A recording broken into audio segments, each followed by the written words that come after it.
Nitaomba sana utulivu. Nitaomba sana utulivu. Nataka niweke sawa kuhusu habari ya ndoa. Ndoa ni nini kwa mjibu wa Biblia au kwa mjibu wa kiserikali?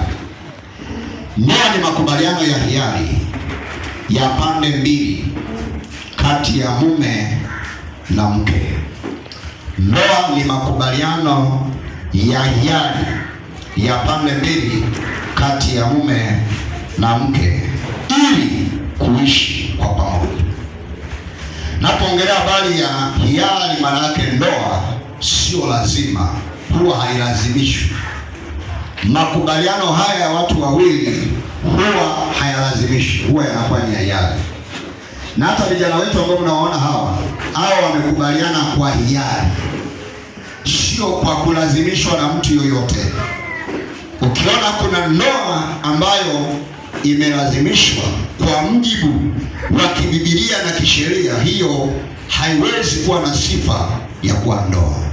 Lakini watu ambao wamekubaliana kwa pamoja, tena kwa hiari ya kwamba sisi tunataka tuishi kama mke na mume kwenye maisha yetu, hao wana sifa ya kuitwa ni wanandoa. Lakini kama hawajakubaliana, wamelazimishwa, hapo sifa ya ndoa huwa inaondoka. Iwe ni kwa Mungu, iwe ni kisheria, sifa inaondoka. Maana nyingine ya pili ya ndoa, ndoa ni agano la kudumu. Agano la kudumu au agano linalobana. Ndoa ni agano la kudumu au agano linalobana. Andika vizuri, itakusaidia hiyo. Lenye mgawanyiko wa watu wawili wenye jinsia mbili tofauti. Lenye mgawanyiko wa watu wawili wenye jinsia mbili tofauti, manake mme na mke. Hiyo ndio ndoa. Kwa hiyo ni agano au makubaliano yanayobana yenye mgawanyiko wa watu wawili wenye jinsia mbili tofauti, mke na mme. Tatu, ndoa ni asili ya Mungu kupitia Adamu na Hawa. Ni asili ya Mungu. Ndoa ni asili ya Mungu. Chanzo cha ndoa hakijatoka kwa wazazi. Chanzo cha ndoa kimetoka kwa Mungu mwenyewe. Kwa hiyo ndoa yoyote ambayo unaiona leo inafanyika, elewa kwamba mwanzilishi au chimbuko lake ni Mungu. Yeyote atakayesimama kuongelea habari ya ndoa lazima ajikite kwenye sura ya Mungu. Asiongelee ndoa nje na sura ya Mungu. Hautaweza kuielewa ndoa kama ukiitafsiri nje na mpango wa Mungu au nje na kusudi la Mungu. Hautaweza kuielewa hiyo ndoa. Lakini ili ndoa uweze kuielewa, lazima urudi kwenye chimbuko la Mungu mwenyewe. Ni asili ya Mungu. Biblia inasema kwenye kitabu kile cha Mwanzo sura ile ya 2 na ule mstari wa 18.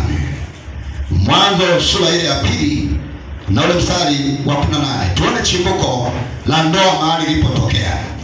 Biblia inasema Bwana Mungu akasema, si vema huyo mtu awe peke yake, nitamfanyia msaidizi wa kufanana naye.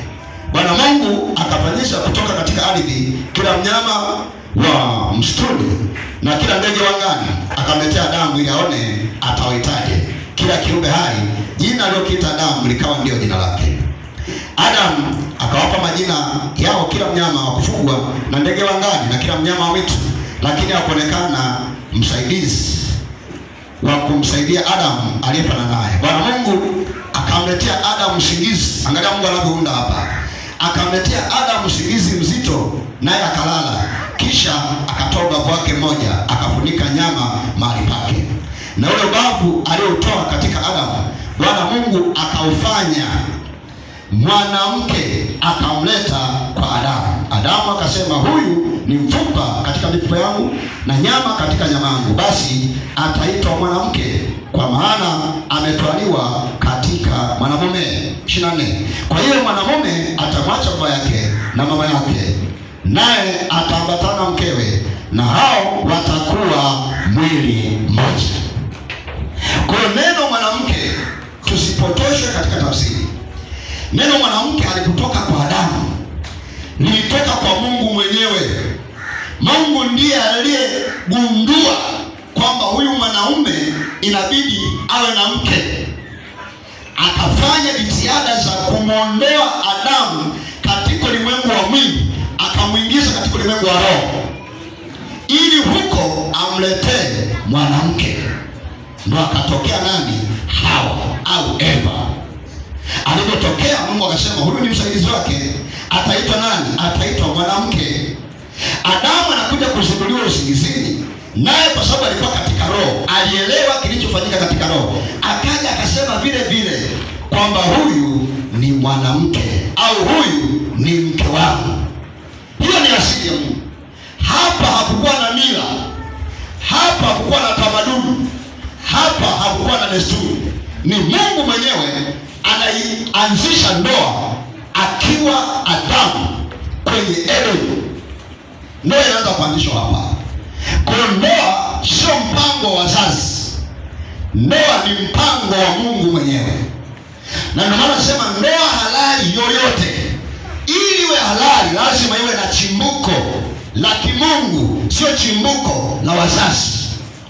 Kwa hiyo kuna upotofu ambao unaendelea leo ya kwamba ndoa sio chimbuko la Mungu, ni chimbuko la wazazi. Kwa hiyo watu wakishakubaliwa na wazazi wanaruhusiwa kwenda kukaa, lakini hawajajua kwamba ndoa sio chimbuko la wazazi, ndoa ni chimbuko la Mungu mwenyewe. Hizi mila zimekuja kuiga kile ambacho Mungu alikianzisha, lakini katika mfumo ambao sio wa kimungu. Sasa lazima ujue ndoa halali na ndoa ambayo sio halali, japo zote zinaitwa ndoa. Kwa ndoa halali ni ile ambayo imetokana na mfumo wa kimungu. Mfumo wa kimungu ukoje? Mungu anampa mwanaume mke, sio mzazi anampa mwanaume mke. Elewa ninachokiongea. Huo ni mfumo wa kimungu. Ukiona kuna mfumo ambao mzazi anamtafutia mke mtoto wake, huo ni mfumo wa kimila, wala haustahili kuongelea mahali popote kwamba ni mfumo ambao upo au ni halali. Elewa nalokuambia hapa. Ila kama ndoa imetokana, mwanaume amemwomba Mungu akampa mke, maana ameenda mwenyewe, hiyo tunasema imetokana na Mungu, haijatoka kwa wazazi, haijatokana na mila.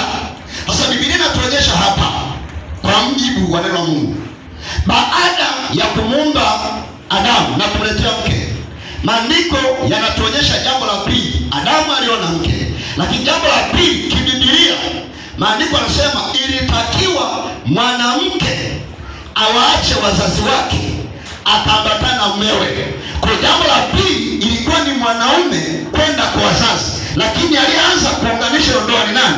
Ni Mungu.